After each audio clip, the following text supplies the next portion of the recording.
In October 2025, the US Central Command publicly praised the Pakistan Navy for seizing nearly $1 billion in narcotics from two stateless doves in the Arabian Sea during a Combined Maritime Forces operation.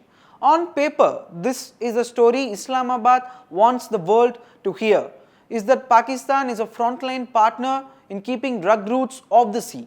CMF statements and global coverage echoed the message, highlighting the size of the haul and the speed, two boardings within 48 hours.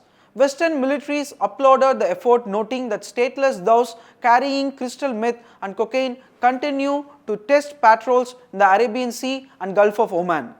But there is another older record that complicates this neat picture. Pakistani press and officials have themselves acknowledged that elements within security and paramilitary structures have been involved in cross-border smuggling. In October 2023, Pakistan's caretaker interior minister said some armed forces officials had taken part in smuggling and vowed court-martial and jail for those who caught. The admission undercuts the idea that the security apparatus is a clean, unified wall against illicit trade. Allegations stretch back decades. A 1994 US congressional record entry citing a consultant hired by the CIA warned that drug corruption had permeated many layers of Pakistani society, including institutions linked to security. While dated and politically charged, it remains part of the public archive, often invoked by critics to argue that facilitation and protection rackets long predate today's seizures at sea. Court and media reporting inside Pakistan also show how official complicity can intersect with smuggling economies. In 2015, Dawn reported arrests of police officials in a Quetta arms smuggling case. This was a reminder that uniform roles have not always been a firewall against illicit trades. In 2020, Geo News cited an internal probe naming a retired Frontier Corps officer as a key player in a diesel smuggling racket. None of these cases alone proves a top-down smuggling policy, but they paint a pattern.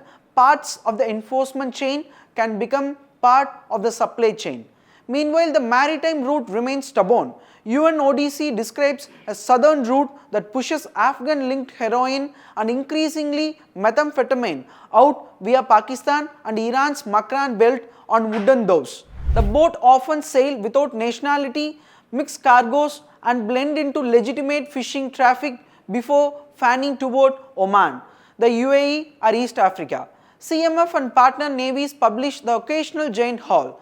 Most runs, however, do not make headlines. The result is a double image. One side shows televised burn piles of seized drugs and crisp photos of boarding teams on deck. The other side, built from admissions, court files and local reporting, shows how coast smuggling survives because it buys cooperation or at least silence along the route.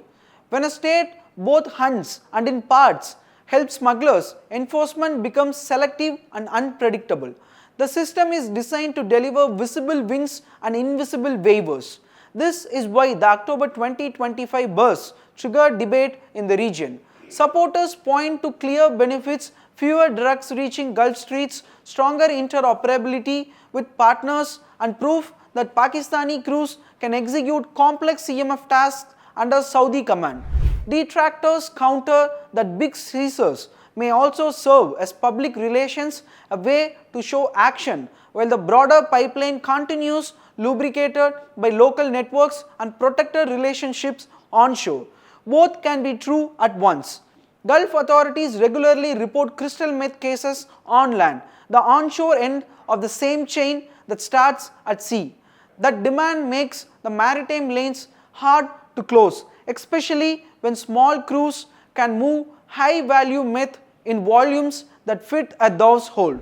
UNODC's analysis and years of CMF communiques explain why seizures recur in the same water. The method works for traffickers even with losses.